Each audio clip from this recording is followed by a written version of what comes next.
بسم الله الرحمن الرحيم. السلام عليكم ورحمة الله وبركاته. مع حضراتكم الأستاذ سيد أحمد سيد عبد الله، معلم أول دراسات اجتماعية بمدرسة بني محمد شعراوي الإعدادية، إدارة أبو قرقاص التعليمية. أبنائي طلاب الصف الثاني الإعدادي، مرحبا بكم في درس جديد من دروس الدراسات الاجتماعية. موضوع درسنا النهاردة عن تضاريس وطننا العربي. في درسنا النهاردة يا أولاد هنتعرف على عوامل تشكيل سطح الوطن العربي، أهم مظاهر سطح الوطن العربي. عوامل تشكيل سطح الوطن العربي. تنقسم عوامل تشكيل سطح الوطن العربي إلى عوامل باطنية وعوامل خارجية. أولا العوامل الباطنية تحدث في باطن الأرض وتتمثل في الحركات الالتوائية، الحركات الانكسارية، الثورانات البركانية.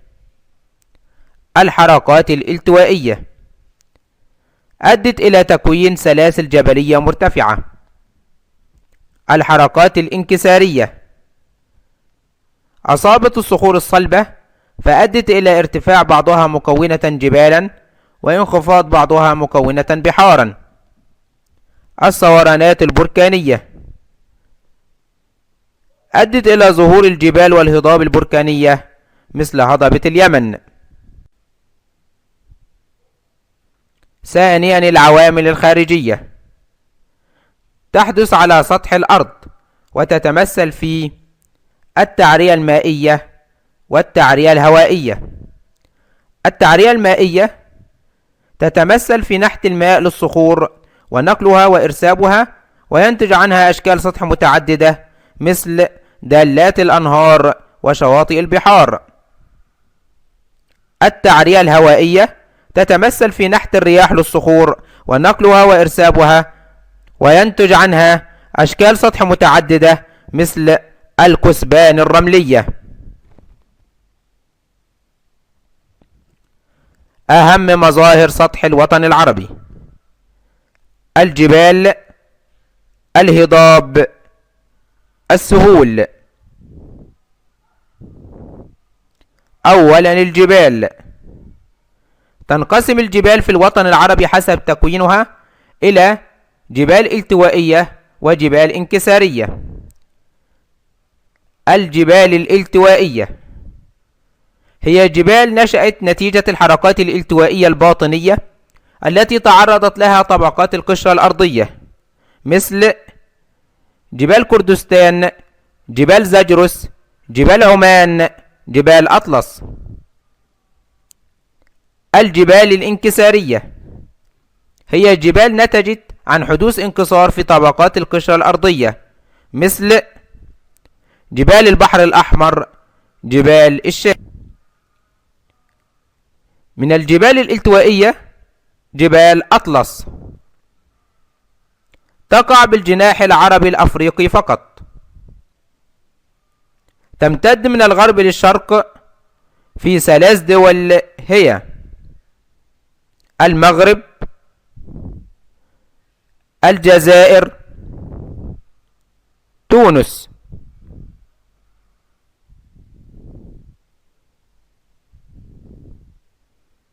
تتكون من مجموعة سلاسل جبلية أهمها جبال أطلس التل في الشمال، جبال أطلس الصحراء في الجنوب، وتحصران بينهما هضبة الشطوط.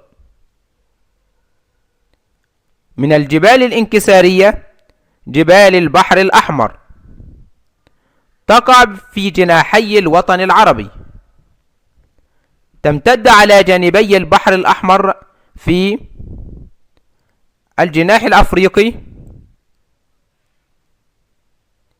في مصر والسودان، وتعرف باسم جبال البحر الأحمر. الجناح الآسيوي، السعودية، وتعرف باسم جبال الحجاز وجبال عسير. اليمن، وتعرف باسم مرتفعات اليمن.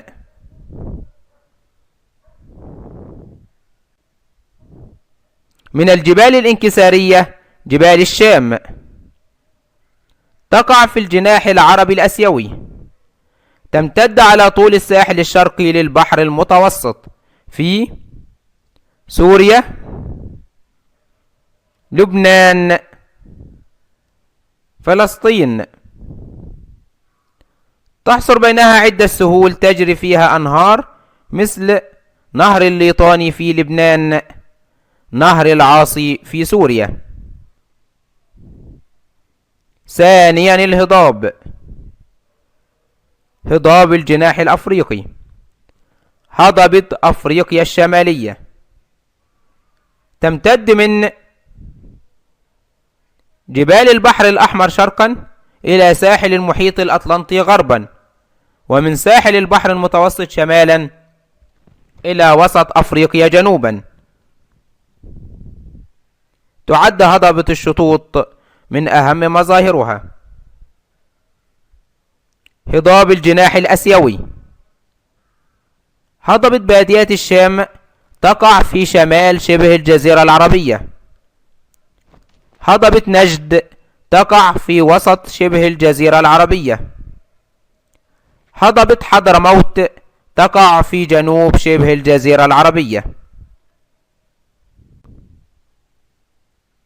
توجد بهضاب الوطن العربي العديد من الظواهر الطبيعية الساحرة، منها الواحات، هي أراضي منخفضة في الصحراء صالحة للحياة، وتعتمد على المياه الجوفية من الآبار والعيون العذبة.